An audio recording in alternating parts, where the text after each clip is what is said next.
Okay, let's dive in. There's something pretty significant happening kind of under the radar in global finance. Definitely. It could really change how trillions, literally trillions of dollars We're move. talking about SWIFT, right? Yeah. And their plan to integrate blockchain tech, it's slated for November 2025. Exactly. And this isn't some far off, maybe it's next year. It feels like a fundamental shift in how international payments might work.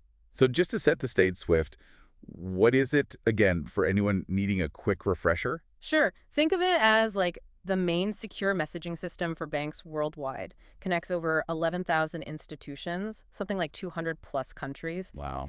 Yeah, and they handle, get this, about $150 trillion in cross-border payments annually, mostly using their old school MT messages. So for them to bring in blockchain, that's a Yeah. really big deal, not just a small update. Precisely. It's a major evolution. Right. And our mission today in this deep dive is to unpack what this actually means, cut through the jargon. What are the real implications? Yeah. For big institutions adopting blockchain, what role specific networks might play, and this whole move towards tokenized finance. And like you said, it's not just theory anymore. We're seeing the actual groundwork, real implementation at scale. And we've been digging into the sources, the official Swift docs. The MX November 2025 release, the MT 2025 release, quite detailed. And also some interesting stuff from Swift's appearance at Hederaccon recently, Right. So first off, the timeline. It's clear. November 22, 2025. Yeah. That's the go live date. Yep. And the changes they're bringing in are, well, foundational. We're talking direct support for blockchain wallet addresses. Wallet addresses, okay? Ability to use data from smart contract oracles, specific fields for tokenized asset info. It's all going in. So let's break that down. Support for blockchain wallet addresses. In Swift terms, what does that practically look like? It means their system won't just recognize, say, an IBAN or a bank account number. It'll understand and be able to route messages using blockchain addresses. Like a public key. Essentially, yes. And they're introducing specific identifiers, too. DLIs, digital ledger identifiers, Yep. and DTIs, digital token identifiers. Think of them as standard tags within Swift world for these new kinds of assets and endpoints on ledgers. So it standardizes how they talk about this stuff. Exactly. And that could eventually mean, businesses getting paid directly in stablecoins, maybe even CBDCs, without needing as many bank hops. It really sounds like they're acknowledging that digital currencies are becoming, well, part of the landscape. Absolutely. I mean, the fact that CBDCs and crypto wallets are listed as valid cash account endpoints in the payment messages, that says a lot. It shows they're taking it seriously. For sure. Reflects the growing prominence of digital money. Now, one thing I found interesting, they're upgrading both the old MT system and the new MX standard, the ISO 2022 one. Mm-hmm. Why bother with the old one? Why not just focus on the new? That's actually pretty crucial for a smooth transition. So many banks still rely heavily on those MT messages. Okay. Can't just switch overnight. Right. This way, institutions can adapt without a massive, immediate system overhaul. But by upgrading MX2, they're setting the stage for the future. Future-proofing it. Exactly. For richer data, alignment with that modern ISO 2022 standard, everyone's moving towards. Makes sense. Yeah. Now, this other term, nonce tracking, for blockchain sequencing, sounds technical. It is a bit technical, yeah. But the idea is simple.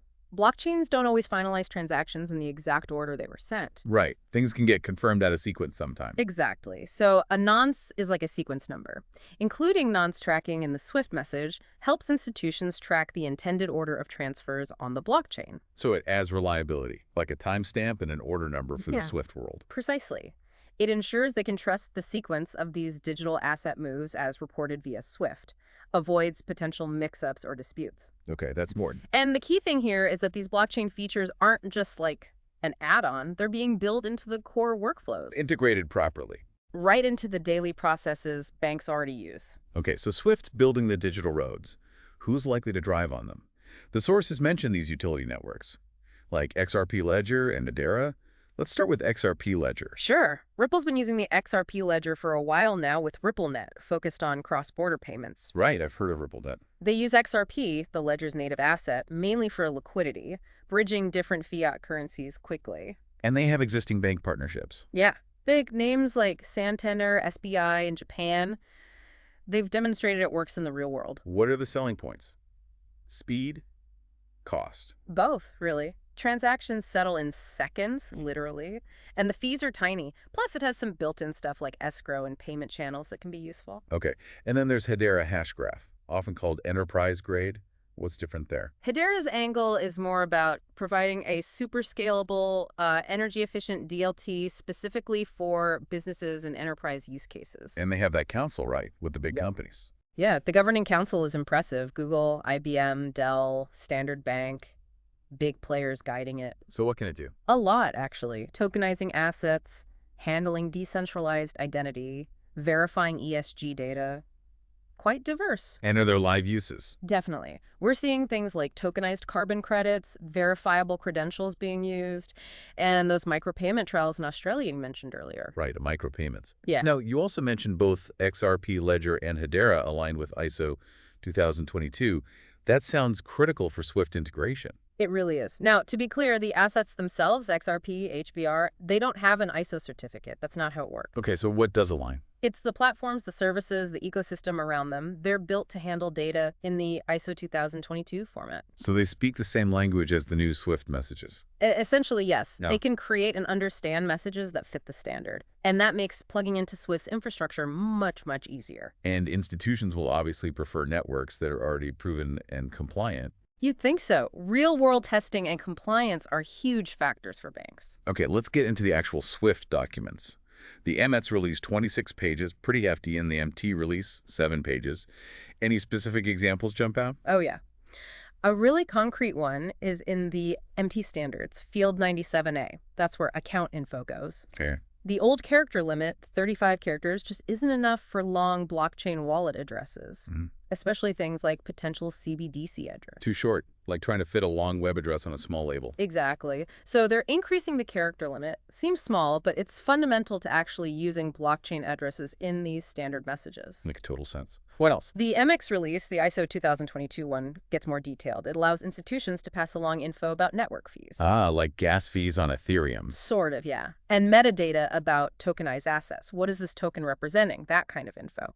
Crucial for transparency. Okay. And another big one, accepting price data from trusted smart contract oracles. Oracles. Those are the things that feed real-world data onto the blockchain. Yeah. Exactly. So the SWIFT system can now potentially use oracle price feeds. Think about dynamic fees or automating complex financial contracts based on real-time asset prices. Wow, okay. That opens up possibilities. Big time. It allows pricing to be integrated directly into the payment flow, potentially automating a lot. So, pouring back a bit, what are the upsides for the banks and financial institutions using this? Potentially huge benefits. Fewer reconciliation headaches because the data is richer and standardized. Less manual checking. Right. Lower friction in cross-border payments generally. And the smart contract integration could mean faster, more automated settlements. Big efficiency gains. And presumably, could this eventually lead to lower fees for end users? Like for you sending money internationally? That's the hope, right. If the banks save money and things are more efficient, some of that should theoretically trickle down, but we'll have to see. It's not guaranteed. No, but the potential is there. And all this info, by the way, is up on the Swift Knowledge Center under the 2025 documentation. Okay. And this isn't brand new. It's been rolling out. Yeah, phased rollout since 2022, but November 25 is when it becomes mandatory for everyone. Got it. Now let's shift to Hedera.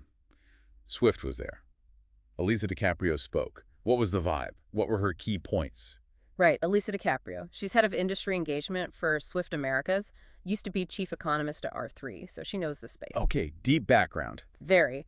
Her panel was about digital infrastructure. She talked about stable coins, acknowledging their complex, regulation, keeping the peg. Yeah, lots of issues there still. Definitely. And she really hammered the need for interoperability, getting different systems to talk to each other seamlessly. That seems to be a recurring theme. It is. And interestingly, she highlighted the growing role of public institutions like central banks or payment authorities in actually building payment rails now, not just the private sector. That's a shift. Yeah. It wasn't just Swift talking, right? Australia Payments Plus was involved. Exactly. Rob Allen from AusPayNet basically confirmed they've been talking to Swift about potential integration trials. Trials using this new infrastructure. That was the implication.